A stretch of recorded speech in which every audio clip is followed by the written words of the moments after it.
Historia de la pedagogía, sección 24. Primera parte.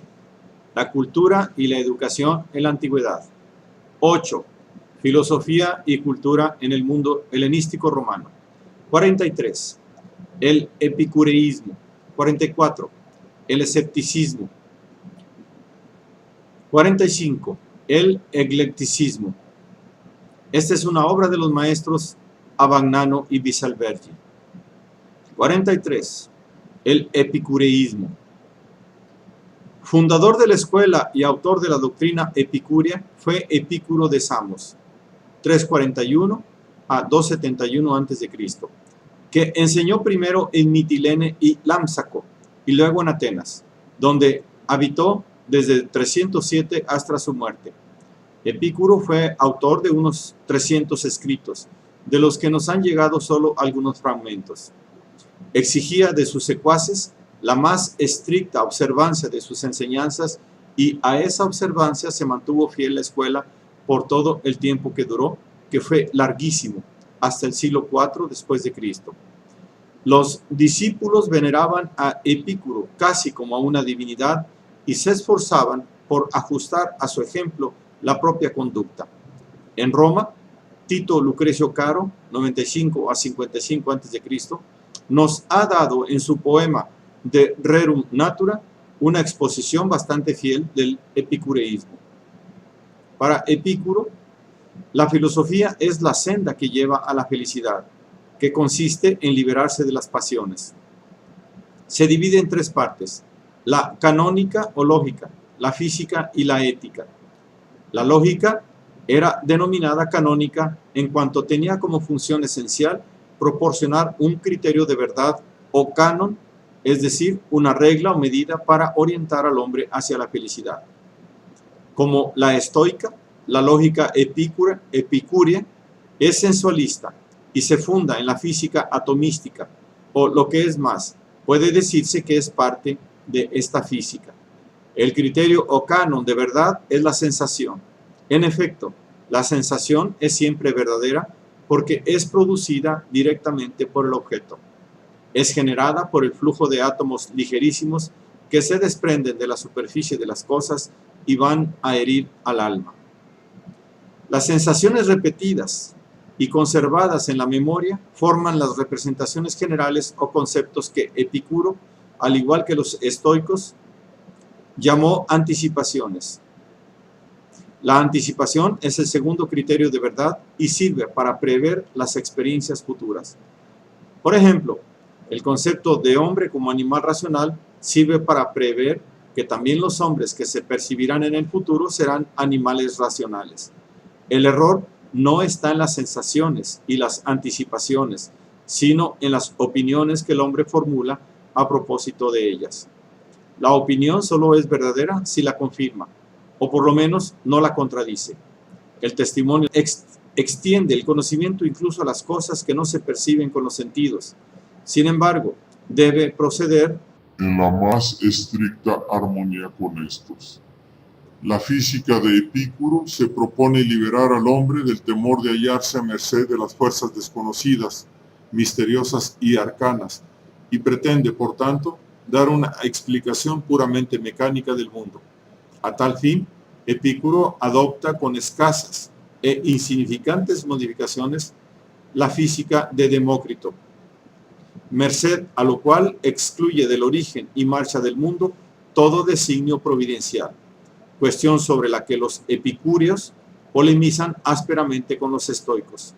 Epicuro sustituye la necesidad racional de los estoicos por la necesidad mecánica debida al orden y movimiento de los átomos. Los mundos son infinitos y están sujetos a nacimiento y muerte. Nacen por la caída de los átomos en el vacío, y a este propósito, Epicuro, al observar que los cuerpos caen en línea recta y con igual velocidad, de tal forma que no podrían chocar unos con otros, admite una desviación casual de los átomos, de modo que, al apartarse de su trayectoria rectilínea, provocan choques y vórtices que dan origen a los mundos. La desviación de los átomos es el único acontecimiento natural que no está sometido a necesidad. Lucrecio, Quien la denomina clinamen dice que rompe las leyes del hado. Es probable que existan los dioses, puesto que poseemos sus imágenes, pero viven en su beatitud y no se ocupan de nada, tanto menos de los hombres, y se están en los intermundos, es decir, en los espacios que separan un mundo del otro. El alma humana, como todas las cosas, compuestas de átomos, si bien más sutiles que los otros y semejantes a los de las sensaciones, se disuelve al sobrevenir la muerte, más allá de lo cual no existe. Por lo tanto, ni placer ni dolor. Esto, según Epicuro, elimina el temor de la muerte. La ética de Epicuro, inspirada en general en la de los cirenaicos, hace del placer el principio y el fin de la vida feliz. Pero el placer de Epicuro es el placer estable que consiste en la simple privación del dolor, no el placer en movimiento que consiste en la alegría y el júbilo. Por tanto, el máximo placer es la agonía o total ausencia de dolor y la atarxia o ausencia de toda turbación. Un tal placer solo puede alcanzarse limitando las necesidades. Epicuro distingue entre necesidades naturales y necesidades inútiles, y dentro de las naturales, las necesarias y las que no lo son. Las necesidades naturales son imprescindibles cuando se requieren para alcanzar la felicidad o la salud corporal o para la vida misma. Solo estas se deben satisfacer, las otras deben eliminarse. En saber elegir y limitar las necesidades consiste la sabiduría, que es por tanto la cosa más necesaria para la vida y más preciosa que la misma filosofía. Aunque Epicuro no reconoce más placeres que los sensibles y reduce el placer mismo a la espera del placer sensible, no se puede considerar su ética como un hedonismo vulgar. En primer término, la actitud del hombre ante el placer debe ser, como hemos visto, limitativa y negativa. En segundo lugar, Epicuro admite que la vida feliz incluye la amistad. Aún más, exalta este vínculo por sobre todas las cosas. A la amistad permanece extraño quien busca en ella solo el provecho o quien de ella elimina totalmente el provecho. El primero considera la amistad como un intercambio de ventajas. El segundo destruye la esperanza de ayuda que juega una parte tan importante en ese sentimiento. Cuanto a la vida política, Epicuro, a diferencia de los estoicos, la desaconseja. Vive apartado, es una de sus máximas fundamentales. En sustancia, la filosofía de Epicuro acepta la concepción mecánica del mundo elaborada por Demócrito, no por las supuestas ventajas científicas de ésta, sino porque, a su juicio, corta de raíz opiniones, creencias y prejuicios que puedan ser fuente de turbación y preocupaciones para el hombre. Explicar científicamente los fenómenos no le interesa sino en vista de este fin. A ello se debe que la escuela epicúrea, no obstante haberse fundado sobre una doctrina destinada a prestar a la ciencia señalados servicios, no haya contribuido en modo alguno al desarrollo de la ciencia misma. El escepticismo. El escepticismo no es una escuela, sino más bien la tendencia seguida en la edad helenístico-romana por tres escuelas diversas. La escuela de Pirrón de Elis, en la época de Alejandro Magno. La media y nueva academia. Los escépticos posteriores, empezando por Enesidemo, que abogan por una vuelta al pirronismo. Pirrón de Elis participó en la campaña de Alejandro Magno en Oriente. Fundó una escuela que le sobrevivió muy poco tiempo. Vivió pobremente y murió muy viejo hacia 270 a.C. No escribió nada. Su discípulo, Timón de Flío, 320-230 a.C., expuso y defendió su doctrina en sus Siloi, versos satíricos.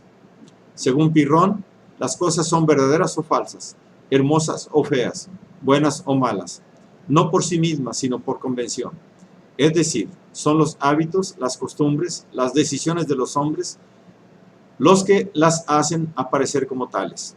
Si se prescinde de esas convenciones, no es posible ninguna valoración, puesto que la realidad es inasible para el hombre. Por tanto, si se atiende a la verdad y no a la convención, no es posible afirmar de una cosa ni que es verdadera ni que es falsa, ni que es justa ni que es injusta. Se tiene que suspender todo juicio.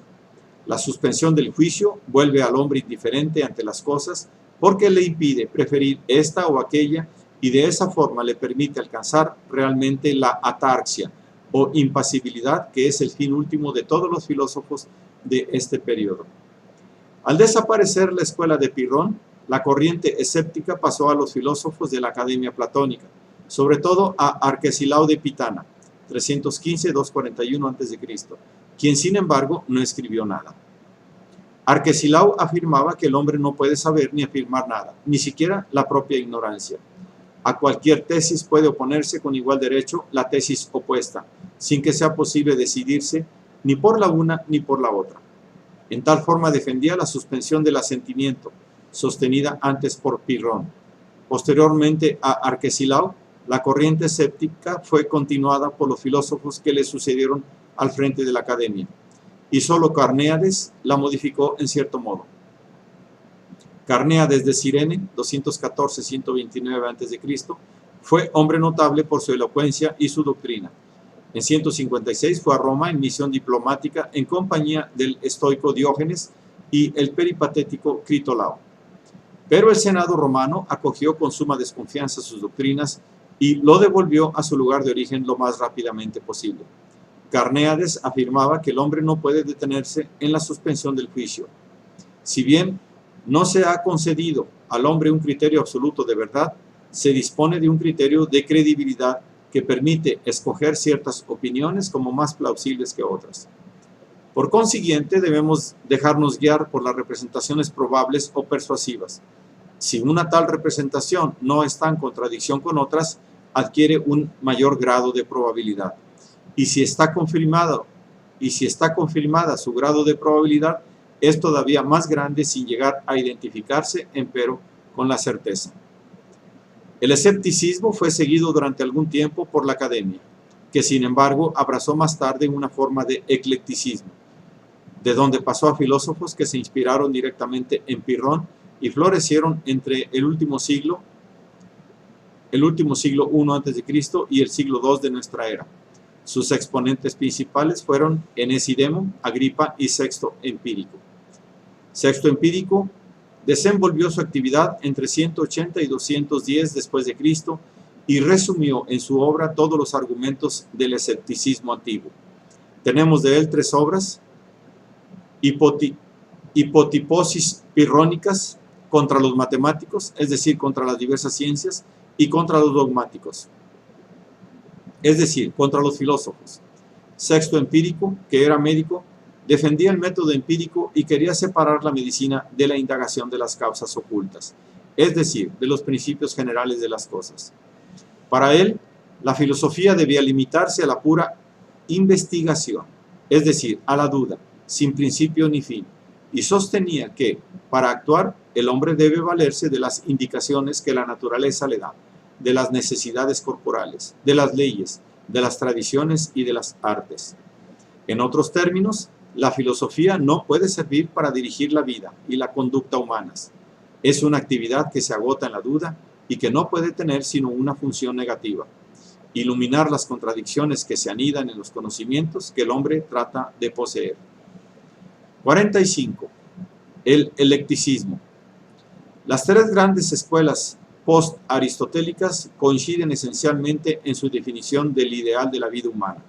Estoicismo, epicureísmo y escepticismo concuerdan en hacer consistir la felicidad y el fin del hombre en el sosiego del ánimo y la eliminación de las pasiones. Las 3 aspiran por igual a volver al hombre indiferente ante las cosas y las vicisitudes de la vida. Frente a semejante identidad de conclusiones, la discrepancia teorética de las 3 escuelas perdía importancia, en una época en que el valor de una filosofía consistía no tanto en sus premisas teoréticas cuanto en la actitud práctica por ella sugerida. De ahí que se intentara armonizar las 3 escuelas y encontrar un terreno donde se pudiera conciliar sus puntos de vista. Ese intento, el eclecticismo, de ec lego, el hijo, fue favorecido por la situación política de la época. Conquistada la Macedonia por los romanos en 168 a.C., Grecia se había convertido en una provincia romana. Roma empezó a cultivar la filosofía griega, pero a su vez la filosofía griega empezó a adaptarse a la mentalidad romana, en general poco amiga de cultivar diferencias teoréticas de las que no se derivasen diferencias de actitud práctica. El intento de escoger entre las doctrinas de las diferentes escuelas los elementos que mejor se prestaran a ser conciliados entre sí encontró fácil incentivo en la mentalidad greco-romana. Como criterio de esa selección se adoptó el consensus gentium, o sea, el común acuerdo de todos los hombres. La tendencia ecléctica hizo su primera aparición en la escuela estoica, dominó largo tiempo la academia y fue acogida incluso por la escuela peripatética. Se mantuvieron extraños a ella solo los epicúreos, fieles a las doctrinas de su maestro. La dirección ecléctica de la escuela estoica se inició con Boeto de Sidón, muerto en 119 a.C., y tuvo su máximo exponente en la persona de Panecio de Rodas, que vivió entre el 185 y el 109 a.C. La academia platónica abandonó el escepticismo por el eclecticismo con Filón de Larisa, que residió en Roma en la época de la guerra mitridática, 88 a.C., y donde asistió a sus disertaciones Cicerón. El sucesor de Filón, Antíoco Ascalonita, muerto hacia el 68 a.C., estuvo también en Roma y fue el maestro de Cicerón. El eclecticismo de Antíoco se enlaza, pues, al eclecticismo de Antíoco se enlaza, pues, el nombre de Cicerón, 106 a 43 a.C., quien, filosóficamente hablando, debe su importancia no a su originalidad, que es muy poca, sino a su capacidad para exponer en forma clara y brillante las doctrinas de los pensadores griegos de su tiempo.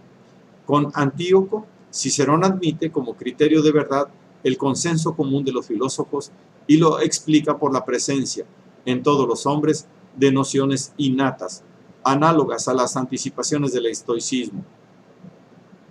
Rechaza la concepción mecánica de los epicúreos porque estima imposible que el mundo haya sido formado por la acción de fuerzas ciegas y admite la doctrina estoica de la providencia. Afirma la existencia de Dios recurriendo a argumentos aristotélicos y la libertad e inmortalidad del alma recurriendo a argumentos platónicos. En la escuela peripatética, el eclecticismo no echó raíces profundas. Andrónico de Rodas, que a partir del 70 a.C. fue por 10 u 11 años el jefe de la escuela peripatética de Atenas, es famoso especialmente por haber cuidado la edición de los escritos escolásticos de Aristóteles y por haber iniciado aquellos comentarios a las obras del maestro a que se dedicaron subsecuentemente los peripatéticos. Entre los peripatéticos eclécticos son de mencionar el astrónomo Ptolomeo y el médico Galeno, ambos del siglo II a.C. El primero es el famoso autor del Almagesto, máximo sistema de la astronomía geocéntrica, cuyo nombre es una posterior corrupción árabe de una expresión que significa precisamente la máxima. El segundo es el no menos famoso médico que desarrolló la teoría hipocrática, según la cual la salud consiste en una justa proporcionalidad de los 4 líquidos fundamentales contenidos en el cuerpo humano: sangre, linfa, bilis amarilla y bilis negra, la última de las cuales se identifica con la secreción pancreática.